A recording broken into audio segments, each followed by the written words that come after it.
Colonel زرگام بے چینی سے کمرے میں ٹہل رہا تھا۔ یہ ایک ادھیر عمر کا طویل جثہ اور پر رعب چہرے والا آدمی تھا۔ مونچھیں گھنی اور نیچے کی طرف ڈھلکی ہوئی تھیں۔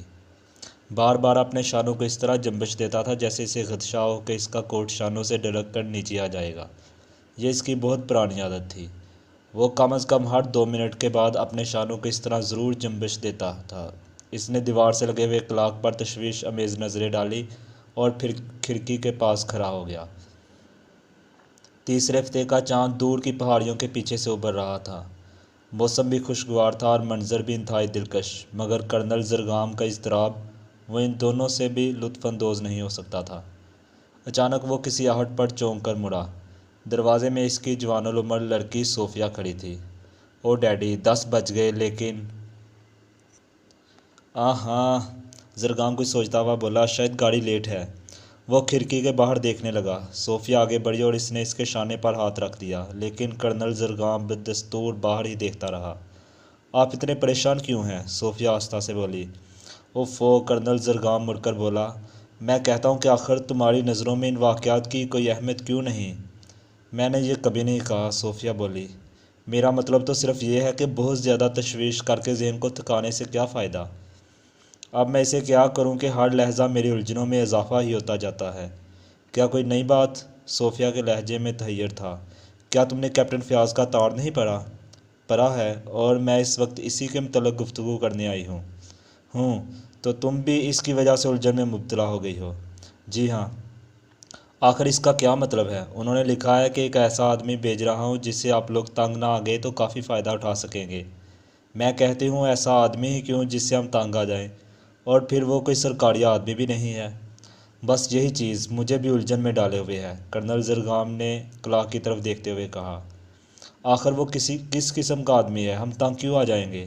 انہوں نے اپنے ہی محکمہ کا کوئی آدمی کیوں نہیں بھیجا؟ صوفیہ نے کہا۔ بھیجنا چاہتا تو بھیج ہی سکتا تھا، لیکن فیاض بڑا بااصول آدمی ہے۔ ایک پرائیویٹ معاملے کے لیے اس نے سرکاری آدمی بھیجنا مناسب نہ سمجھا۔ کرنل زرگام کے دونوں بھتیجے انور اور عارف ریلوے اسٹیشن پر ٹرین کی آمد کے منتظر تھے۔ محکمہ سراغ رسانی کے سپرنٹنڈنٹ کیپٹن فیاض نے ان کے چچا کی درخواست پر ایک آدمی بھیجا تھا جسے وہ لینے کے لیے اسٹیشن آئے تھے۔ گاڑی 1 گھنٹہ لیٹ تھی۔ ان دونوں نے بھی کیپٹن فیاض کا تار دیکھا تھا اور آنے والے کے متعلق سوچ رہے تھے۔ یہ دونوں جوان، خوش شکل، سمارٹ اور تعلیم یافتہ تھے۔ انور عارف سے صرف 2 سال بڑا تھا، اس لیے ان میں دوستوں کی سی بے تکلفی تھی۔ عارف انور کو اس کے نام ہی سے مخاطب کرتا تھا۔ کیپٹن فیاض کا تار کتنا عجیب تھا، عارف نے کہا۔ اس کم بخت ٹرین کو بھی آج ہی لیٹ ہونا تھا، انور بڑبڑایا۔ آخر وہ کس قسم کا آدمی ہوگا؟ عارف نے کہا۔ چھوڑو، ہوگا کوئی چڑچڑا بد دماغ، انور بولا۔ کرنل صاحب خواہ مخواہ خود بھی بور ہوتے ہیں اور دوسروں کو بھی بور کرتے ہیں۔ یہ تمہاری زیادتی ہے، عارف نے کہا۔ ان حالات میں تم بھی وہی کرتے جو وہ کر رہے ہیں۔ ارے چھوڑو، کہاں کے حالات اور کیسے حالات، سب ان کا وہم ہے۔ میں اکثر سوچتا ہوں ان جیسے وہمی آدمی کو ایک پوری بٹالین کی کمانڈ کیسے سونپ دی گئی تھی؟ کوئی تک بھی ہے؟ آخر گھر میں بلیاں روئیں گی تو خاندان پر کوئی نہ کوئی آفت ضرور آئے گی۔ الو کی آواز سن کر دم نکل جائے گا۔ اگر کھانا کھاتے وقت کسی نے پلیٹ میں چھری اور کانٹے کو کراس کر کے رکھ دیا تو بدشگونی۔ صبح ہی صبح اگر کوئی کانا آدمی دکھائی دے گیا تو مصیبت۔ اس معاملہ میں تو مجھے ان سے ہمدردی ہے، عارف نے کہا۔ مجھے تاؤ آتا ہے، انور بنا کر بولا۔ پرانے آدمیوں کو معاف کرنا ہی پڑتا ہے۔ یہ پرانے آدمی ہیں، انور نے جھنجھلا کر کہا۔ مجھے تو ان کی کسی بات میں پرانا پن نہیں نظر آتا، سوائے ضعیف الاعتقادی کے۔ یہی صحیح، بہرحال وہ پچھلے دور کی وراثت ہے۔ تیز قسم کی گھنٹی کی آواز سے وہ چونک پڑے۔ یہ ٹرین کی آمد کا اشارہ تھا۔ یہ ایک چھوٹا سا پہاڑی اسٹیشن تھا۔ یہاں مسافروں کو ہوشیار کرنے کے لیے گھنٹی بجائی جاتی تھی۔ پورے پلیٹ فارم پر 8 یا 10 آدمی نظر آ رہے تھے۔ ان میں نیلی وردی والے خلاصی بھی تھے جو اتنی شان سے اکڑ کر چلتے تھے جیسے وہ اسٹیشن ماسٹر سے بھی کوئی بڑی چیز ہوں۔ کھانا فروخت کرنے والے نے اپنا جالی دار لکڑی کا صندوق، جس کے اندر ایک لالٹین جل رہی تھی، موڈے سے اٹھا کر کاندھے پر رکھ لیا، اور پان بیڑی سگریٹ بیچنے والے لڑکے نے، جو ابھی منہ سے طبلہ بجا بجا کر ایک فحش سا گیت گا رہا تھا، اپنی ٹرے اٹھا کر گردن میں لٹکا لی۔ ٹرین آہستہ آہستہ ڈھینگتی ہوئی آ کر پلیٹ فارم سے لگ گئی۔ انور اور عارف گیٹ پر کھڑے رہے۔ پوری ٹرین سے صرف 3 آدمی اترے۔